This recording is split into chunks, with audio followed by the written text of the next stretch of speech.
Auckland has experienced over 100 days of restrictions, and it's fair to say that there'd be three groups roughly that have really borne the brunt of that necessity through restrictions. It has been, of course, businesses, families, and of course those who already live in our city who have the least have often experienced the worst effects of COVID-19 and the control measures we've used to try and protect people from it.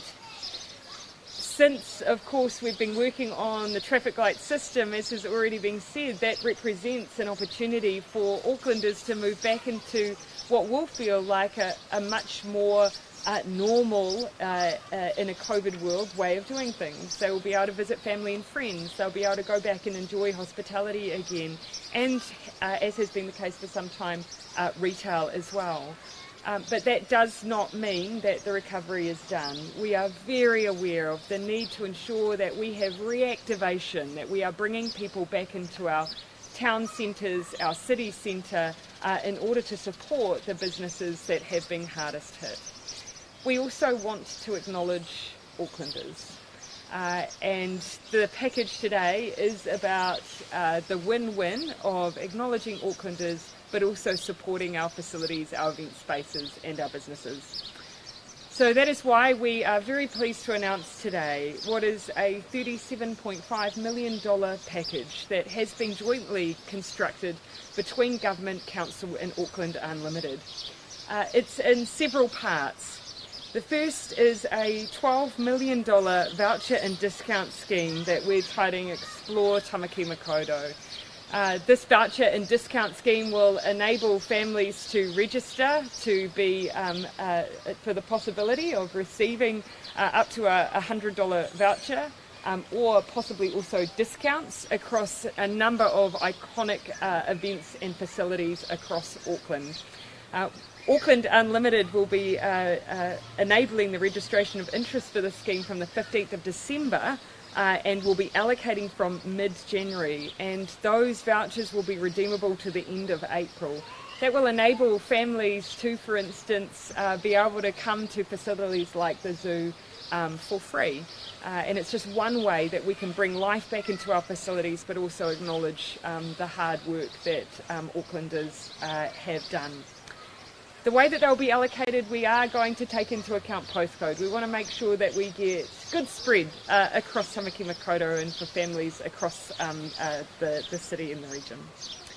The second is a local activation fund, a $10 million contestable fund that will enable community groups, business associations locally to make a pitch in order to create events or occasions that will bring people into those town centres or indeed into the city centre. We know there are some parts of our city where, because we have not had workers, we have not therefore had consumers, we have not had patrons, and this is a way that we can bring people back to those areas. We of course will also be supporting promotional material and advertising as part of a campaign to bring people back into Auckland safely, be that from outside of Auckland or for Aucklanders themselves.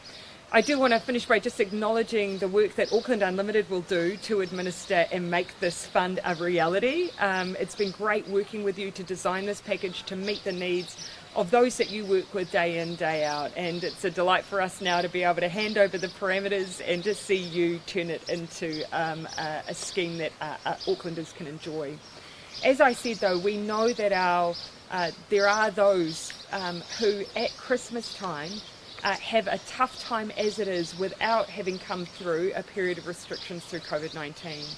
Those are our low income families, or indeed our single income earners who often in this period find themselves on hard times, and it's our social support agencies who reach in and support those individuals in whānau. We want to make sure that those facilities and that those organisations are well supported through Christmas. And so I will ask Minister Sepuloni to share with you the final tranche of our announcement today, which is targeted at those families who are doing it toughest. Minister Sepuloni.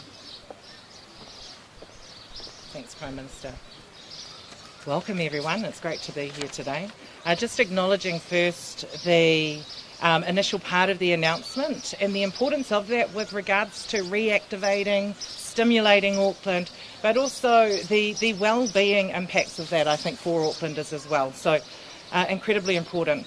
But as the Prime Minister acknowledged, what we have seen over the course of COVID has been that for families that experience hardship in many places that has been exacerbated, and we can't ignore the fact that our social services will have demand that they need to meet over this Christmas period, this holiday season. We need to acknowledge the very important role that our social services have played across the course of COVID, and certainly want them to feel confident that they have the resourcing that they need to continue to support any family or whānau that may experience hardship during this time. So part of the announcement today is providing that assurance to our social services. We're announcing as part of the package $12 million that will go towards supporting them, particularly in Tamaki Makaurau, but also in other areas across the country that have experienced heightened alert level restrictions, like the Waikato and Northland, so that they have the resourcing that they need to be able to provide support for those whānau over these holiday, Christmas months. It will allow for, I think, an additional 84,000 parcels, food parcels in particular, but will also allow some flexibility so that social services, where they deem it appropriate and they can make the decision on this, are able to also, in some instances, provide gifts to some of these children that are in these families and to these whānau in general. So this is the part of the announcement that I'm making today, and again, we can't express our level of gratitude for those in our social services, for the work that they've been doing, for the pressure that's been on them, and we want to continue the good work that they are doing. Thank you. Kia ora, Minister Sepuloni, and thank you. We're now happy to take questions on the announcement, the package, but also any other questions you might have. I might split it into two though, so if we perhaps start with the package so that I can call upon the team from Auckland Unlimited should you wish to get into any detail on that, or likewise Minister Sepuloni. So we'll start with that. Prime Minister, given how long Auckland has been in lockdown and the pain so many businesses are suffering, this is really just a drop in the bucket, isn't it? It's a bit of a token effort. Look, the primary support that has come from the government has been through the wage subsidy and the resurgence support payment. That has been in the order of billions of dollars. We also announced just on Monday an additional transition payment to support businesses as we move into the traffic light system for those who have had a decreased revenue. So that has been the primary financial support. This is an acknowledgement that as we come into a new way of doing things, we do need to provide additional ways that we can have consumers come back in and enjoy the city again. So this is by no means the primary support that's being provided by us. Hospitality's been the hardest hit though. They've been calling for a voucher system since the first lockdown. Why are they not included in part of this? What do they get out of it? We looked at a specific voucher system for hospitality based on what we'd seen overseas, and it did produce mixed results. Often they were used to try and encourage people to come into weekdays, and in some cases that led to a decline of patrons over weekends. They're also quite difficult to operate, and as I say, mixed results. So our goal has been actually to provide directly businesses, and that's what we've done through that transition payment. So nothing more for hospitality? Are you looking at Again, the transition payment represents hundreds of millions of dollars, and we only announced that on Monday. Yeah, but they've said today, I'm sure you've seen that today, that they are still going to lose money as a result of the transition payment. I know Grant Robertson's talked about possibly looking at something in the new year. That's not necessarily going to help them survive over the next month. So, of course, the point that I would again make, the transition payment is about supporting businesses through this next period. But actually the point of the new traffic light system is that we will have more certainty for business about their ability to open and operate. So even at red, you do see hospitality able to reopen, to welcome back patrons in a way that of course they haven't been able to in the weeks prior. Do you mind if I just pan around? There's 100,000 vouchers on offer for a population of around 1.6 million here in Auckland. How do you determine what 100,000 people get those vouchers? It's a bit of a lottery there. How's that going to work? I'll leave it over to those who are administering to talk in a little bit more detail, but the one thing that we have wanted to do is try and reach as many as we can in a meaningful way, and also ensure that we get people from across Auckland who are able to access the scheme. Who wants to speak to that? About 350,000 people will benefit from the voucher scheme. We can't do it for everybody. There will be vouchers that will be released in batches and will be targeted by postcode. So I think the people who are keenest, and we will have a degree of targeting. That's how we're proposing to allocate them. Will people be limited? Will they only be able to access one per family, or how will you stop that? Monitor that? Yeah, yes, it will only be one per family. We will be able to announce the scheme fully in a couple of weeks' time. Is it sort of timed? Can we assume that the timing of when that will come into play is when we'll be green? No, not necessarily. Actually, what we're asking for the activation scheme is, and the contestable fund, where we're asking business associations to put forward proposals that will help bring people back into the businesses in their local community. We're asking for preparation for those to be able to operate at different levels, so that you don't see a situation where you put forward a pitch that you then have to hold off implementing. That's because actually we want this to be in place over this next period through to April, because we know that's a period where people are really calling for support and activity to bring people back into the areas where they haven't seen customers.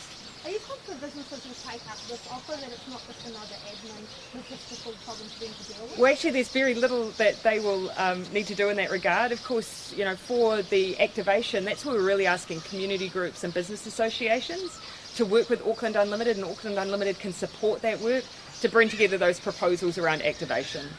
For the voucher scheme, of course, with public facilities, that's where Auckland Unlimited are going to support the administration of that as well. And just on the food banks and food parcels, and this may be a question from Minister Cicilline, is it enough? We have seen such huge demand for those. Why not give more money to those areas?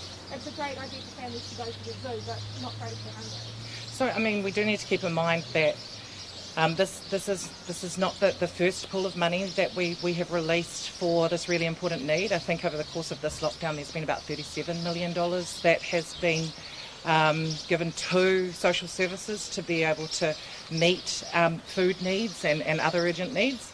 This is particularly for this period, and this sits alongside the $204 million that we announced last week, I think it was, with regards to MSD administering it for providers, iwi organisations, Pacific organisations, other social services to support whānau who may need to self-isolate. So a different purpose, but this funding sits alongside other pools of funding that we have released across the course of the last over 100 days. Just to clarify, will the vouchers be able to only be used in a certain set of time, right? It'll be like the expiry date? Yes, it's from, my recollection is it will be through till April. Correct, Sam? Yeah. Oh, sorry. Auckland Transport has been running at a massive loss over the past few months. Last year the government underwritten a lot of that loss. Why was there no public transport funding included as part of this? Look, obviously we're not here today to announce or respond to every single issue that we're working with Council on. But yes, I was in a meeting where there were conversations between the Minister of Transport and Mayor Goff around some of these issues, and we continue to work alongside Council on them. Yeah. So is that on the, did you have anything more on the package and you want to go into general issues now? Yeah. So just, you are free. Thank you. I was just going to answer Katie's question sure. earlier, if I could. Yeah, go ahead. Katie, you asked the question about that this is a trivial amount of money. I think one of the things we've seen with the lockdowns is a reticence of people to come back and do things. And so I think that we're really keen to target that and to see people more willing to get out and do things around Auckland.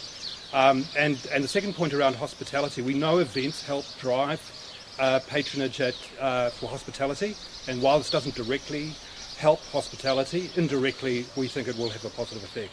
Are you looking at anything more from your point of view for hospitality? We don't have anything specific, but we are working closely with Marissa Bidwar and Hospitality New Zealand around the challenges that they face. Because as you can imagine, they're quite annoyed today that they haven't being part of this? That's probably more for me than for. yeah. Look.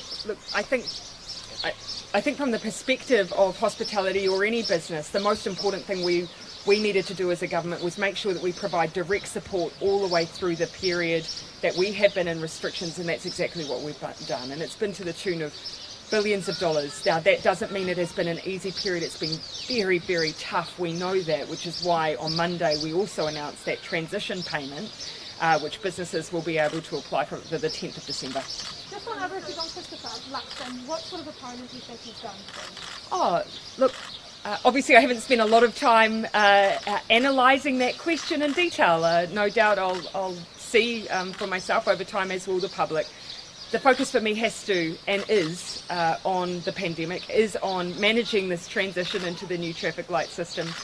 This is my 5th new leader of the opposition. I'll do what I've done in the past. Just continue to focus on my job as Prime Minister. Will you have to change your approach though? Do you expect a different approach? Focus, key for me all the way through has been by focusing on doing the job of Prime Minister to the best of my ability, particularly through this pandemic, means that I've been completely focused on holding that same approach in the House or in any place where I interact with the Leader of the Opposition.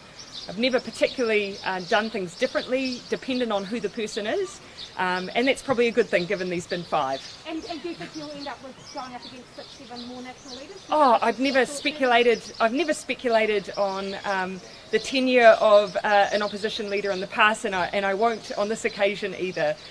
I'll focus on doing my job, and I wish whomever is in the role the best in doing theirs. A couple questions on crime and police. Yeah. We're set to lose about roughly 600 constables to the vaccine mandate that comes in obviously early next year. How do you plan to tackle that? Look, I think it would be too premature to make that judgment at this stage. What we've found with mandates all the way through, and we've had them in a limited number of workforces, those areas where we really do deem it critical, and by the time they've come into place, it really has come down to a very small number who have chosen to leave their employment as a result. So I expect the same will happen here.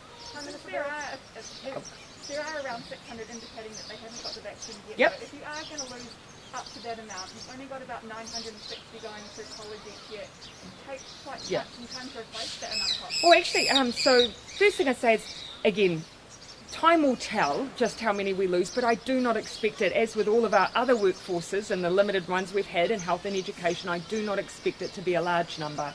At the same time, we've brought in an additional 2,500 new police officers. We've driven hard on increasing recruitment, so that's led to record numbers of police. So that gives us a buffer should we lose any police officers as a result.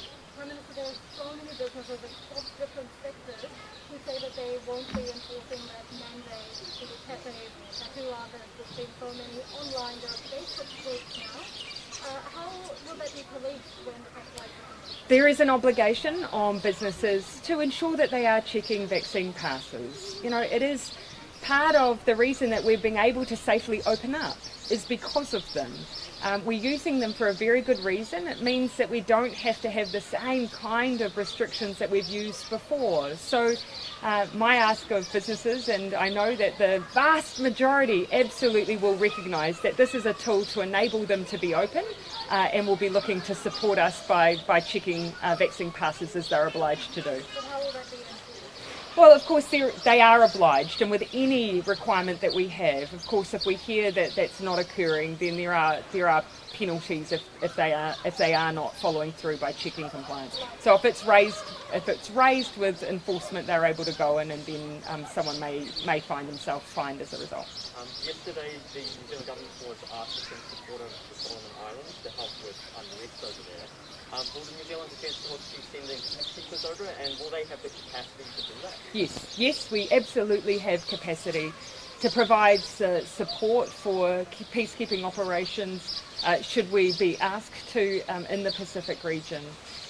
We have been very proactively reaching into the Solomons to, as you would expect, to see what their needs may be. They've now formalised a request to us, and I expect we'll be making announcements on that later today. So you expect to be sending, is it correct that troops are gathering at Lincoln and you expect to send? Sorry, what was that? Is it correct that troops are gathering at Lincoln? We have been preparing for some days should we receive a formal ask from the Solomon Islands for support. So I expect that once ministers have that formal request through to us, that we'll be able to move very quickly. And how many are likely to go and for how long? Again, that might be detail if you don't mind, that I'll wait till post finalising some of the contingent. But it'll be in line with the ask. Look, our presence in the region, we've been really consistent about wanting to provide support for peace and stability, and the Solomons have asked that we support that work, and of course it's a situation that of course New Zealand's very willing to help with. What extra precautions need to be taken when it comes to COVID in terms of our troops mixing with those from PNG and Fiji, where there are obviously high rates of that there? Are you worried about that? Well, of course, in preparation for the kinds of work that Defence are called upon to do all of the time, their deployable troops are vaccinated, and so that ensures that should they be called quickly, that they have already taken those precautions. Defence, of course, have their own medical teams that prepare processes to ensure they try and keep their troops as safe as possible, and of course on return they quarantine as well. Last couple over here, if I may. Following the request, has New Zealand been in communication with either Taiwan, China or the US around what's happening over there? No, but nor would I expect we would. The University of New Zealand website crashed this morning as soon as the skilled migrant factory was opened up. Why was the government not prepared for that? Look, when you enabled such a large number of people to be eligible at once, we anticipated that this may potentially be an issue. Just ask people to just be patient. Everyone at one time trying to access a site, it's not unusual that can occur. Are you confident that enough skilled workers have been allowed into the country to find out? Yes, never in our history have we had a situation like this pandemic, and therefore never in our history have you seen a move like the one we've made to enable those who have been here for some time, committed to New Zealand, a part of the team of 5 million. And also, on top of that, those who have skills that we need are able to take this pathway to residency. It is the right policy for this time in our history. Okay, thanks everyone. When was the last time you came to the zoo? Have you brought Neve for the zoo? I have before. Not, it's been a little while, but yes, she has come here. Is she like the monkeys? Everyone likes